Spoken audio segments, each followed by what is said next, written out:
Hey guys, welcome back to the Ultimate Human Podcast. This is the Colorado edition. It's absolutely stunning out here. So today's short is going to be about the gene mutation MTHFR.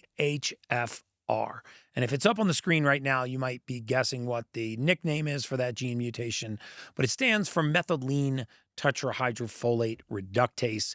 It is a fancy way of saying that this gene impairs the ability for the human body to convert folic acid and some of its derivatives into the usable form called methylfolate.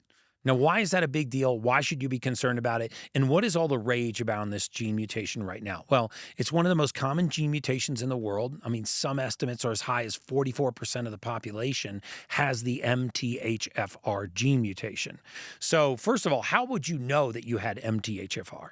What might be some of the signs that you have this gene mutation? How serious is it? And how can we treat it? Because remember, these podcast shorts are designed to give you actionable steps that you can put to work in your life as soon as we get off this podcast, so that you can actually change the trajectory, the outcome of your life.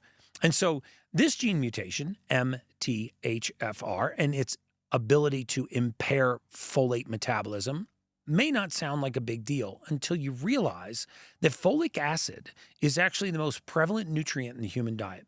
If you're listening to this and you live in the United States, remember in the U.S., our entire grain supply, all white flour, all white rice, all white bread, all white pasta, grains and cereals of any kind are sprayed with the chemical folic acid. And I say chemical because folic acid, contrary to popular belief, is not a natural vitamin. It does not occur anywhere naturally in nature. You cannot find folic acid anywhere on the surface of the earth. We make it in a laboratory. But folic acid is sprayed on these foods: flour, white rice, white bread, white pasta, most cereals, and all grains. But we don't call it sprayed with folic acid.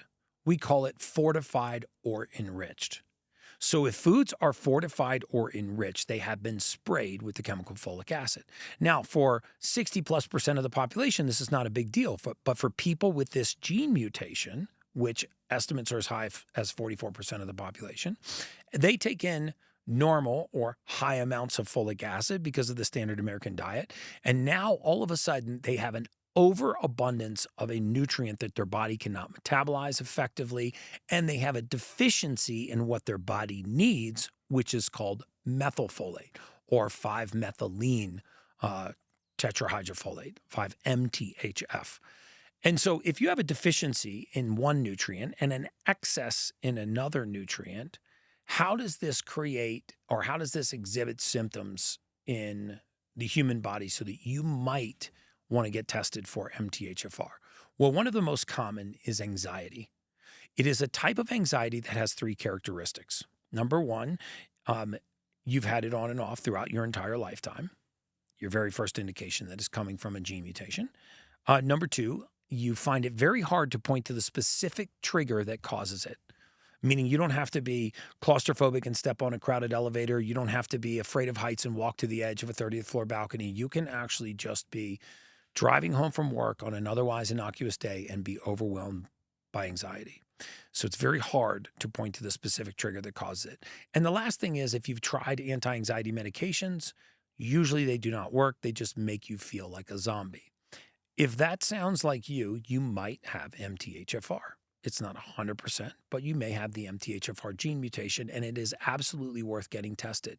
It could be as simple as supplementing with a complex of B vitamins and methylfolate to spell the end of your anxiety. Another very, very common characteristic of MTHFR patients is that this gene mutation leads to impaired intestinal motility. Remember that very often the speed of the gut is more important than its contents. So if you've suffered from what you think are food allergies or food sensitivities on and off throughout your entire lifetime, and yet it doesn't seem to matter what kind of food elimination diet you go on, or whether you're carnivore or keto or whole food or raw food or vegan or vegetarian, then you may have the MTHFR gene mutation and you may have impaired gut motility because of a deficiency in methylfolate. Very, very simple for you to supplement with methylfolate. Definitely don't have to do it through me. There are lots of great brands and manufacturers out there, and supplementing with this nutrient very often can restore the motility of the gut to normal. Remember, if we think about the human intestinal tract as a 30-foot long conveyor belt that we put contents on at one end as they exit the stomach in a very acidic environment, and as these contents traverse the next 30 feet and end in a quasi-basic environment before exiting the rectum, the speed at which this intestine moves is very important because the sequence of events in the intestine is very important. So if you have the gene mutation MTHFR, you may have impaired gut motility. And if your gut motility is impaired, meaning the pace of the gut is impaired, you eat, you blow up like a tick, but you can't correlate it to the last food item you ate because you think to yourself, well, I ate that on Monday and I was fine. And then 2 days later, I ate the exact same thing and I blew up like a tick. So if you had an allergy, it would be consistent. Remember, allergies are not transient. They are consistent. People are not allergic to milk on Monday morning, unallergic on Wednesday afternoon, and re-allergic on Friday morning. That's not how allergies work. Allergies are consistent. When you seem to have inconsistent symptoms in your gut, please pay attention.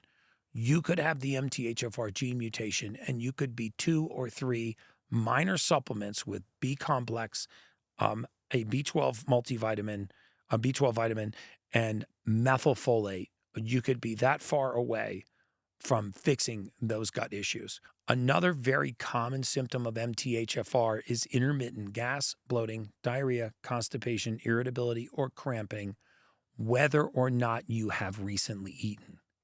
Some of you go to bed at night, you sleep all night, and then you wake up bloated in the morning. And you go, why am I bloated in the morning if I haven't eaten for 7, 8, or 9 hours? Because when you impair gut motility, contents putrefy and the bacteria's function perverts. This causes abnormal gas, bloating, diarrhea, constipation, irritability, and cramping without a correlation to what you just ate. So if you have those types of symptoms, or you find that you're very anxious, or sometimes you get irritable, or you find that you're mood numb, meaning the peaks and valleys of mood for some reason just seem to come and go without any outside correlation, then you may want to get tested for the MTHFR gene mutation.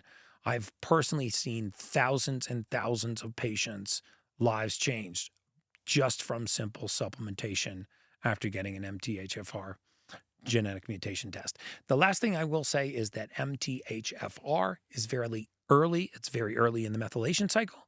So when you have this gene mutation, it can cause other symptoms down the line that don't necessarily come from this gene, but they come from the inability of this gene to supply the raw material to other genes further down the methylation cycle. So very often, the final way that MTHFR manifests itself is in people that have poor sleep patterns, but they have a very specific type of sleep pattern. They lay down exhausted. They're tired, their body tired, but their mind is awake. And when I say their environment quiets and their mind wakes up, what I mean is they go to bed body tired and their mind wakes up. They start thinking through all of these innocuous thoughts as they lay there in bed when they should be falling off to sleep. If that sounds like you might want to get an MTHFR gene test